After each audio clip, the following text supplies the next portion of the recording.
سلام میکنم به همه عزیزانی که صدای من را از کانال یوتیوب فرادرمانگر میشنوند. امیدوارم هر جای این دنیا که هستین سرشار از نور، عشق و آگاهی باشید. توی این کلیپ قصد دارم که در مورد جن صحبت کنم. مطمئن هستم که خیلیاتون در مورد جن به طور کامل اطلاعات ندارین که اصلا چه موجودی هست، چی هست، از کجا اومده، چند گروه هستن و این صحبت ها. پس تا پایان این کلیپ با من همراه باشین و این داستان جالب رو در مورد جن ها گوش بدید. خب یک از موجودات نادیدنی جن هست. در کتاب محمد پیغمبری که از نو باید شناخت نوشته شده که منظور از جن سکنه بیابان هستند که در شب دیده نمیشوند یا روز به نظر اهل شهر نمیرسند. ما می توانیم دو کلمه جن و انسان را به معنی وحشی و اهلی تقسیم کنیم. بعد در مورد موضوع جن آقای ملا صدرا در مفاتیح الغیب می نویسه که بدان جن از اجتنان به معنی پنهانی و پوشیدگی است. لذا ما فرشته و جن را نمی بینیم، در حالی که شیطان و جن ما را آشکارا می بینند و ما با آنها ایمان غیر عینی داریم. ابا علی سینا در کتاب حدود خودش میگه که جن حیوانی هست هوایی، ناطق، دارای جسم و قدرت تشکل به اشکال مختلف. و فارابی در این مورد میگه که جن موجودی است غیر ناطق و برایش مرگ هم وجود ندارد. غزالی نظرش این هست که ملائکه، جن و شیطان موجوداتی هستند قائم به نفس، مختلف الحقایق بین نوعهای خود، یعنی به صورت مختلف جلوه میکنند. ابن خرم در کتاب الفصل می نویسه که طایفه جن امتی هستند دارای عقل، فکر و تمیز که به ایشان از طرف خدا وعده و وعید نازل شده و آنها نیز پذیرفتند. آموزش می کنند، اولادی از آنها به وجود می آید و مرگ نیز آنها را در بر می گیرد و تمامی مسلمانان نیز بر این نظر توافق و اجماع دارند. جنیان دارای اجسام لطیف، شفاف و هوایی هستند، یعنی زندگی در هوا و زمین برای آنها امکان پذیره، چرا که عنصر آنها از آتشه، همچنان که عنصر انسانها از خاک. فخر رازی در مباحث استعاذه میگه که همه توافق دارند که جن و شیطان دارای جسم کثیف، یعنی قابل رؤیت مانند حیوانات و انسان نیستند، بلکه اجسامی هستند هوایی، یعنی در هوا هم زندگی میکنند، مثل انسان سنگین نیستند و به شکل‌های گوناگون متشکل میشوند، دارای عقل، فهم و قدرت کارهای طاقت فرسا هستند. و ماوردی در کتاب اعلام النبوة گفته که جن موجود است دانا، ناطق و دارای تشخیص، آمیزش و تولید مثل می‌کنند و مانند انسان‌ها می‌میرد.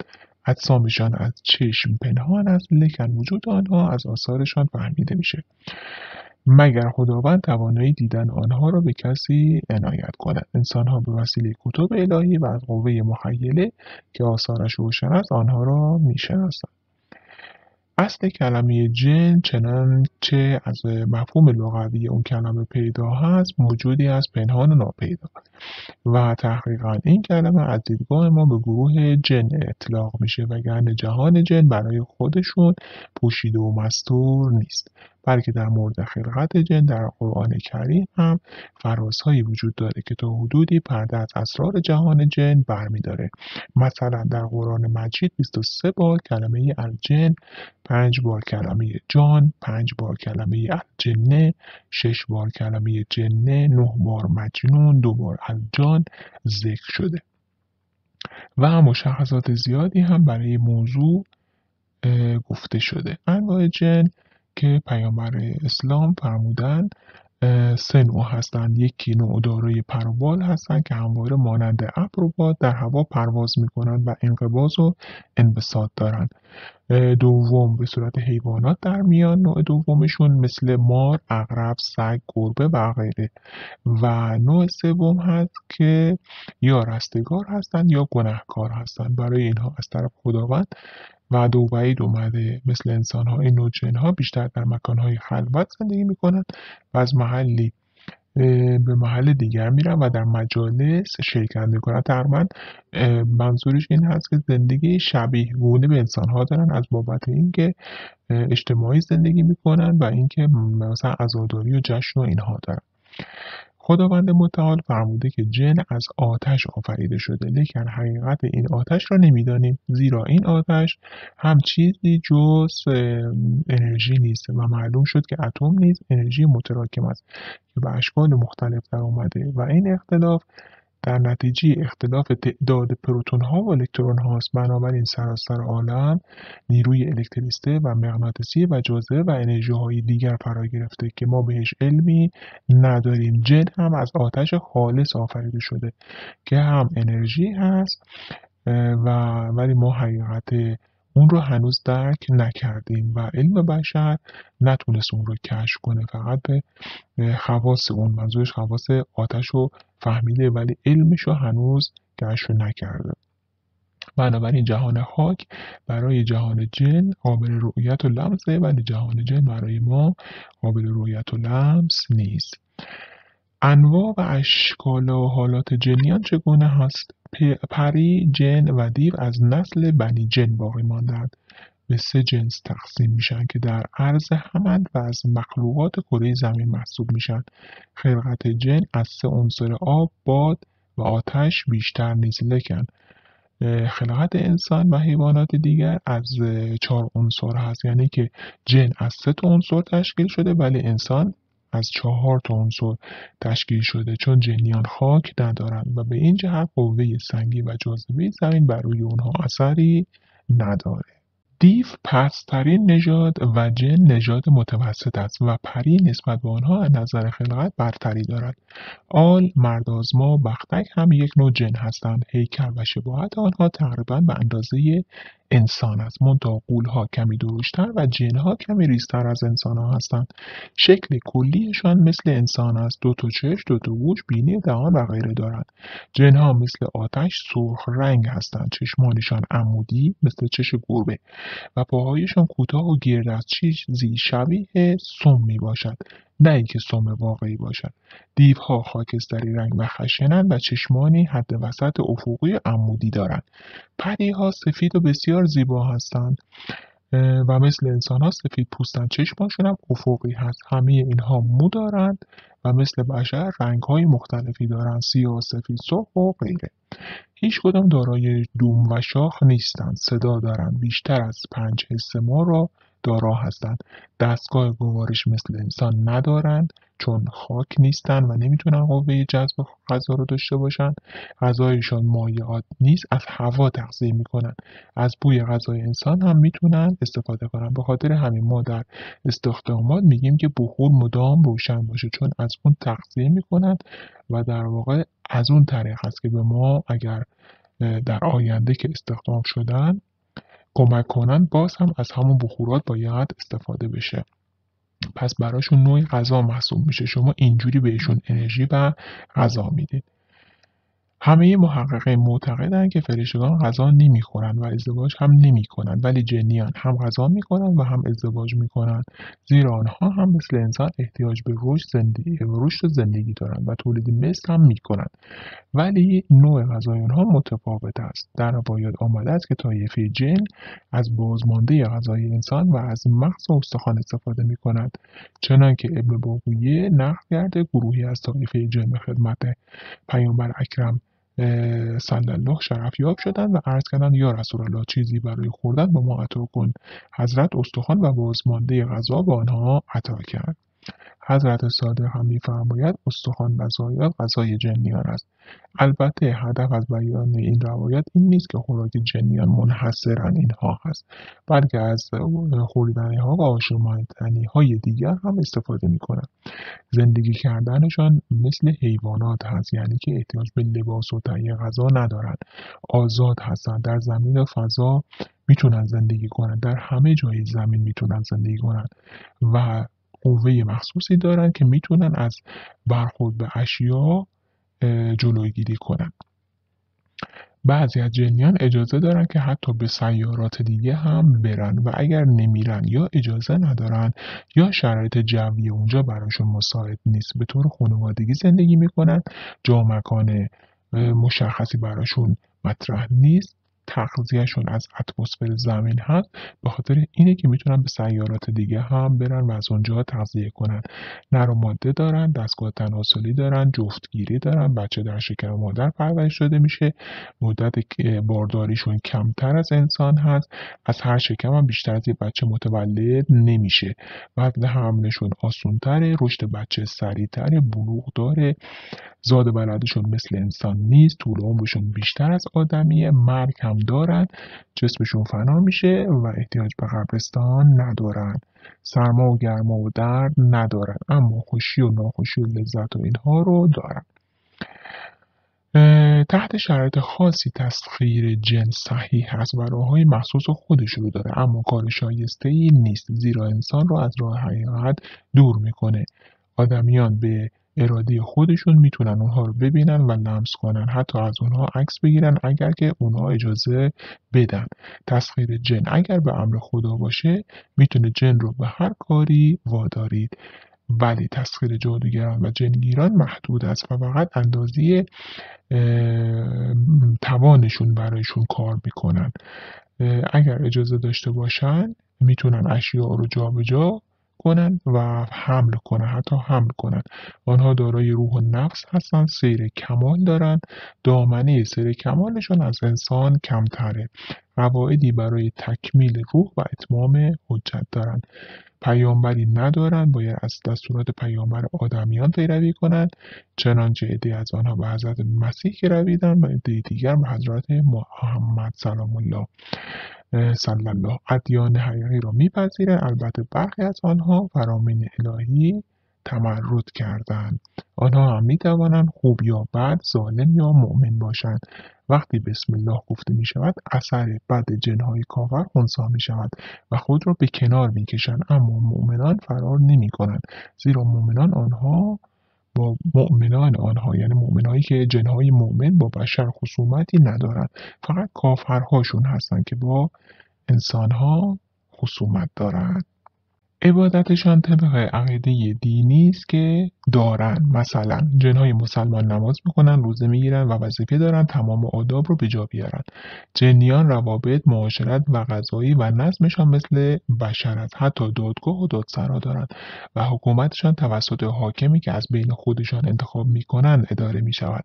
زندان و بازداشتگاه هم دارند. هر قوم رئیسی از خود دارند که بزرگ قبیله آنهاست.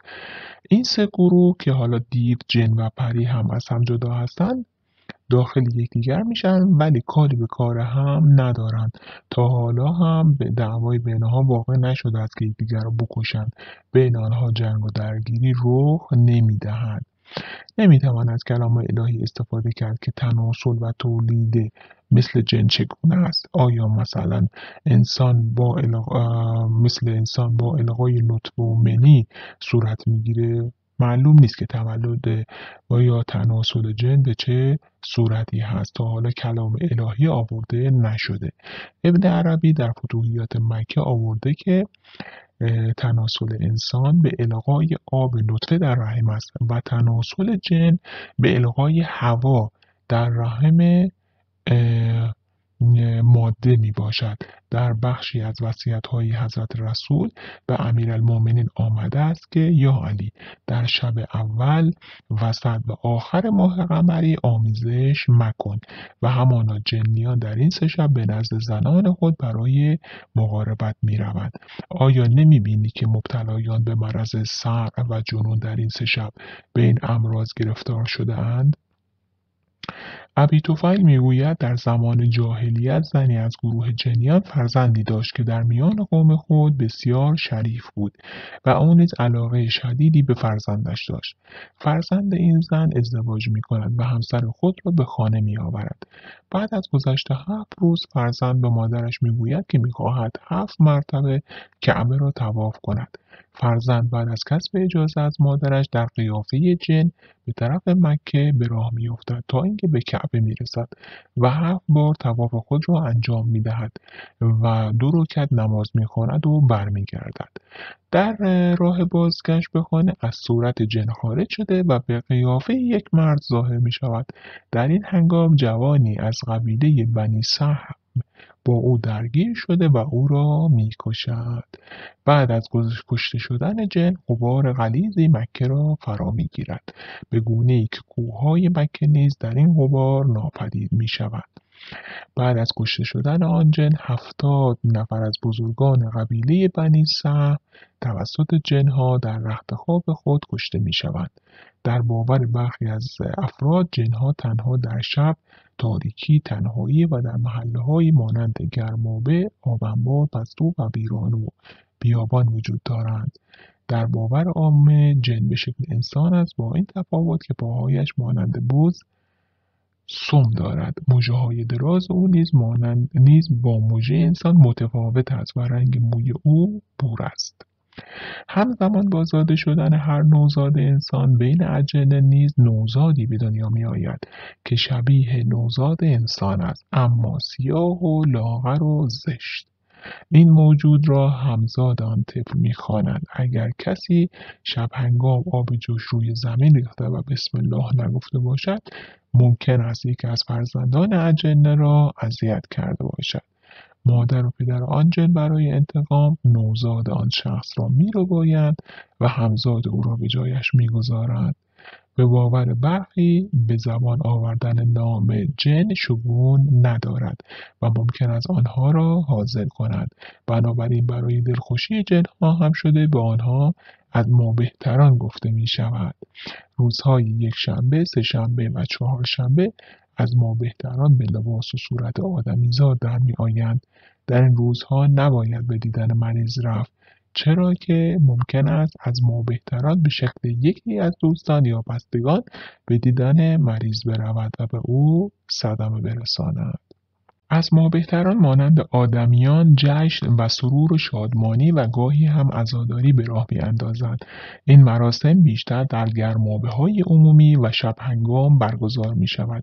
کسی که شب تنها به حمام برود و دائم بسم الله نگوید، جن به سراغ او می‌آید. اگر کسی در تاریکی تنها به حمام برود و بی‌احتیاطی کند و در آنجا بخوابد، ناگاه متوجه می‌شود که دور و دور او را جنیان فرا گرفته‌اند، یا یکی دو جن در گوشه و کنار حمام مشغول شستشوی خود هستند. جنیان ابتدا با محبت نزدیک می شود، اما اگر انسان با نگاه کردن به پاهایشان که سم دارد ایشان را بشناسد، آن وقت به آزار او مشغول می شوند. از ما بهتران اهل رقص و موسیقی و شادی اند. اگر کسی را بین خود ببینند، او را وادار می کند تا آنقدر برقصد که دیوانه شود. با رسیدن صبح جنیان ناپدید می شوند، اما هنگام روز اگر کسی در حمام آب بخورد و کف دست چپ خود را روی سر نگذارد، جن به بدن او وارد می شود و دیوانه و غشی خواهد گشت. از ما بهتران اگر از کسی نیکی بینند، 100 چندان به او نیکی میرسانند. مثلا اگر پزشکی شب هنگام طفلی را از مرگ برهاند یا مجروح و بیماری را نجات دهد و این کار در بیابان یا تاریکی و تنهایی صورت پذیرد، ممکن است جنیان را مداوا کرده باشد. آنگاه از ما بهتران به او مال و خوشبختی بسیار میرسانند. امیدوارم که تا اینجای داستان خوشتون اومده باشه. لطفا لایک و سابسکرایب یادتون نره. خب، برخی مردم با انجام مراسم چله نشینی از ما بهتران را احضار می کنند و آنها را وادار می کنند تا کارهای مورد نظرشان را انجام دهند. برای چله نشینی از محل خاص در مسجدهای کهنه و قدیمی استفاده می شود و به نام چله خانه که غرفه‌ای کوچک و در تاریک است استفاده می شود. شخص در چله خانه می رود، دور و دور خود را خط می کشد و میان دایره می نشیند. همون مندل هست. روز اول 40 بادام غذای اوست، اما به تدریج هر روز یکی کم می کند و تا آخرین روز فقط 1 بادام می خورد. در این روزها همه کار او دعا و خواندن است. روز 40 ارواح و شیاطین و جنها به او ظاهر می شوند و هر چرا که بخواهد انجام می دهند. برای این کار ترتیب دیگری هم هست و آن این است که 1 شب تا صبح آیه از قرآن را پی در پی می خوانند تا از ما بهتران حاضر شوند. ادبیات اساطیر ملل سرشار از باورها و داستانهای هیجان‌انگیزی است از گونه‌های مختلف این موجود اسرارآمیز که با نام‌های گوناگون مورد توجه قرار می‌گیرد. اگر هم دقت کنید توی این کلیپ عکس‌هایی که گذاشته شده عکس از سران بزرگ قبیله جن‌ها هست که میتونید اسامی اونها رو بالای اون صفحه بخونید که از کتب قدیمی برگرفته شده. پری این نام یک لغت پهلوی بوده و به معنای موجود ماورایی است که به شکل زنی زیبا بسیار زیبا نمایان می شود. امکان ازدواج پری با انسان نیز مطرح شده است. زار در جنوب ایران یا هرمزگان معتقدند که این تیره از جن در بادهای سوزان صحرا وجود دارد و موجوداتی بسیار خبیث و ناپاکند و اگر کسی حتی ندانسته آنها را مورد آزار یا بی‌احترامی قرار دهد روح و روان وی توسط ایشان تسخیر شده و دیوانه می‌گردد. برای درمان جن زدگی بستگان این بخت برگشته از یک جنگیر یاری گرفته و با برپایی مراسم رقص و آواز ویژه‌ای به نام زار که خیلی هم جالب هست زار را به خروج از جسم بیمار ترغیب می‌کند و در صورت درمان نشدن بیمار را در بیابان رها می‌کنند تا بازار کنار بیاید. آل از خطرناکترین جنها آل است که موجودی نامرئی به شکل زن لاغر و قد بلند با پستانهای آویخته توصیف شده. صورت او به رنگ قرمز و بینی او به شکل نوعی گل است. آل روبروی زن زائو و نوزاد حاضر می شود و اگر فرصت یافت و زائو تنها ماند جگر او را می رباید. سپس به سرعت به طرف آب می رود و جگر را به آب می زند. زائو بلافاصله می میرد. برای جلوگیری از دستبرد آل باید دور بستر زائو را با کارد یا قیچی که ناف نوزاد را با آن زده‌اند خط کشید. 3 یا 5 پیاز را به سیخ کشید و قیچی یا کارد را در کنار اتاق گذاشت. آل و از ما بهتران از چیزهای فلزی نوک‌تیز می‌ترسند. تا 6 روز باید بالای سر زائو و نوزاد شمع بسوزانند. زائو نباید تنها بماند و کسی جز نزدیکانی که هنگام زادن در اتاق بودند نباید به دیدن او بیاید. شاید آل باشد که به صورت انسان درآمده و ایجاد خطر کند. شب ششم باید در اتاق زائو تا صبح همه بیدار باشند و چراغ‌ها هم روشن باشد. روز ششم زائو و نوزاد را به حمام میبرند و با جام 40 کلید روی او آب میریزند. از آن روز به بعد آل دیگر توانایی ربودن جگر مادر و ربودن نوزاد را ندارد. پسر بچه‌ای هم که ختنه میشود نیز مانند زائو در معرض خطر آل است. البته این روش‌ها و عقایدها برای کسانی است که در بیابان‌ها یا روستاهای دور زندگی میکنند. بختک گفته می شود که این تیره جن هنگام بیدار شدن از خواب و وقتی که فرد نیمه هوشیار است بر روی او افتاده و توان هر گونه حرکتی حتی فریاد زدن را از او میگیرد. شاید این مورد ارتباطی با توانایی اجنه در مصادره انرژی درونی انسان داشته باشد. همزاد اعتقاد بر آن است که همزمان با تولد انسان در دنیای اجنه نیز جنی متولد می شود که سرنوشت این دو به نوعی با یکدیگر ارتباط می یابد. گفته می شود که این همزاد به اشکال مختلف سعی می کند در کنار جفت خود بماند و در این راه حتی از این که به صورت حیوانی خانگی مانند سگ، گربه، کبوتر یا هر جانور دیگری در بیابد نیز پروا ندارد. بارها دیده شده که با تولد نوزادی یک کبوتر یا حتی مار کوچک و خوش‌خط و خالی بی مقدمه به خانه راه پیدا می‌کند و ماندگار می‌شود و با آزردن یا راندن آن از خانه وضعیت کودک نیز ناخوش و دگرگون شده است. گورزاد این تیره انسانگونه‌های کوچک و ریزه‌ای هستند که در درون زمین خانه دارند و علیرغم جثه یکی دو وجبی خود ریخت و رفتاری بسیار شبیه انسان‌ها دارند. لذا از آنها به عنوان آدم کوچولوها نیز نام برده می‌شود. هر از گاهی گزارشی از مشاهده آنها از گوشه و کنار دنیا به ما میرسد. چنانچه گویا در سال 1382 شمسی در پی یک عملیات حفاری در شهرکی از توابع تهران، بیل مکانیکی ناخواسته کاشانه آدم کوچولوها را در اعماق زمین در هم کوبید و آدم کوچولوها برای فرار از نگاه حیرت زده شاهدان متعدد قضیه به هر سو دوان شدند. چنین مشاهداتی در نقاط دیگری نیز گزارش شده است که البته علالقاعده چنین ماجراهایی هر بار از سوی مسئولین تکذیب شده است. ولی در دسامبر 1920 مجله استرند چاپ لندن گزارش شگفت‌انگیز منتشر کرد که دیگر غیر قابل تکذیب نبود، چرا که این بار از موجودات شگفت‌انگیز عکس گرفته شده بود. آدم کوچولوها در نزدیک دهکده‌ای به نام کاتینگلی دیده شده بودند. این عکس‌ها توسط دو دختر جوان گرفته شده بود. به گفته این دو دوشیزه جوان، آنها یک روز تمام را در آن دره باریک گذرانده و با آدم کوچولوها ناهار خورده‌اند. به گواهی آنها این آدم کوچولوها در شکاف تخت سنگ‌ها سکونت داشتند. بررسی‌های بعدی هیچکدام نتوانستند حقیقت ماجرا را خدشه‌دار کنند.